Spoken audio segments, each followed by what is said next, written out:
J'ai déjà fait la rencontre de Laurence, la maman d'Amélie, qui nous avait présenté les différentes et nombreuses activités de l'exploitation, notamment le cacao.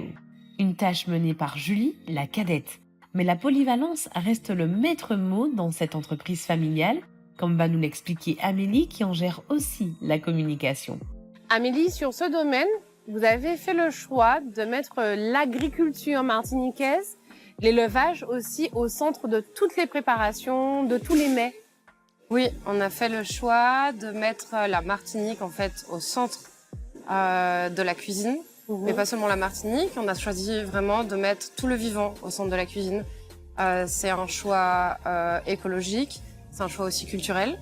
On a décidé d'utiliser toutes les herbes sauvages, qu'on appelle aussi remèdes rasiers ici, pour faire nos salades, dans nos entrées, dans nos plats, dans nos desserts aussi, comme l'ortie, l'herbe corrèze, le pourpier. Toutes celles qu'on connaît.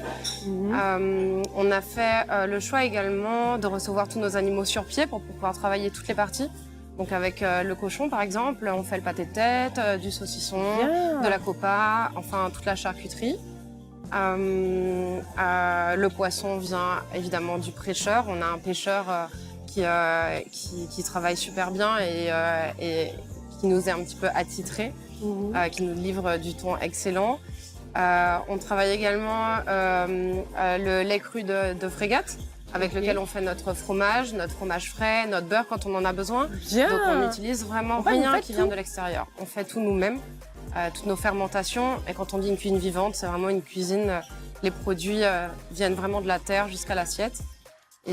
Et le but, c'est vraiment de mettre en valeur la Martinique. C'est un peu également le principe du locavorisme, en même temps le circuit court aussi, puisque vous avez parlé du pêcheur, du prêcheur, la viande aussi au niveau de l'élevage. Tout vient de Martinique. Le but, c'est vraiment de proposer une carte 100% Martinique.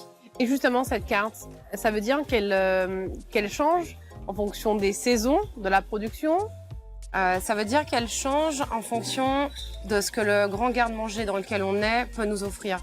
Donc on a des agricultrices qui travaillent avec nous tous les jours et qui ramènent ce qu'il y a de disponible autour d'elles. Et avec ça, nous, on va faire le choix d'élaborer un menu tous les matins en fonction de ce qu'il y a vraiment de disponible. Il faut aussi avoir la suite dans les idées, beaucoup de créativité. C'est un peu la routine du staff qui s'occupe du restaurant. Oui, alors notre chef est assez difficile à suivre parce que il faut pouvoir se remettre en question tous les matins et travailler sans recette forcément, C'est ça. parce que les produits, on ne sait pas ce qu'on va avoir tous les matins, donc il va falloir avoir beaucoup de passion aussi et de connaissances pour pouvoir travailler les produits. Donc il y a vraiment un travail de recherche qui est fait sur chaque produit qu'on a ici pour pouvoir les transformer, pour qu'ils soient bons, pour qu'ils soient jolis et qu'on puisse les manger après.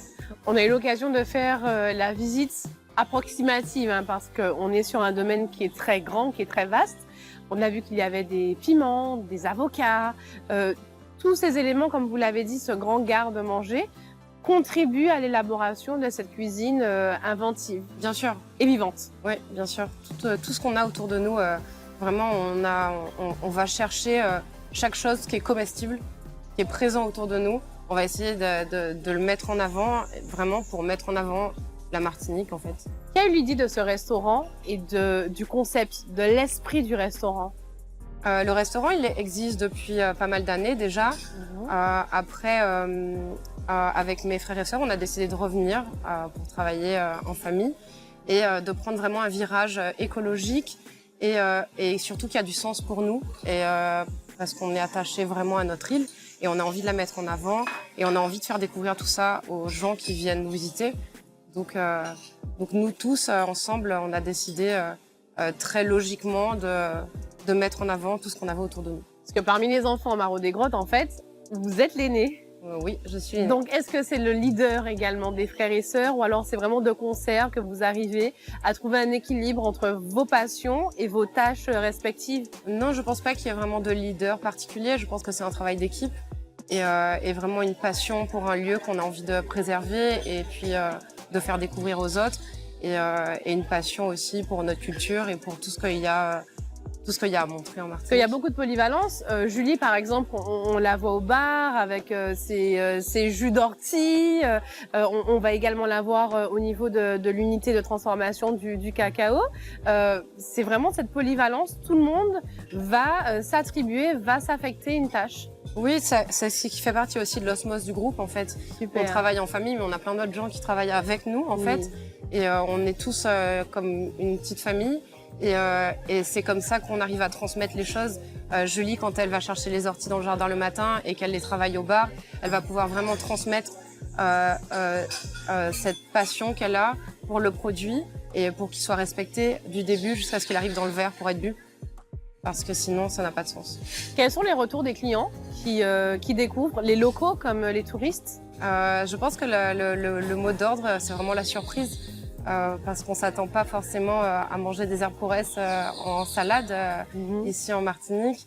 Ce sont des choses qu'on a tous dans notre héritage culturel, mais qu'on s'attendra pas à voir forcément dans un restaurant comme un produit vraiment phare, un produit, le produit de base en fait, comme une salade d'herbes sauvages. Voilà. Merci beaucoup, Amélie. Il n'y a pas de quoi. Vous pourrez profiter pour visiter en famille ce super domaine, en admirer les produits qui ont atterri dans votre assiette et passer un agréable moment à cheval par exemple.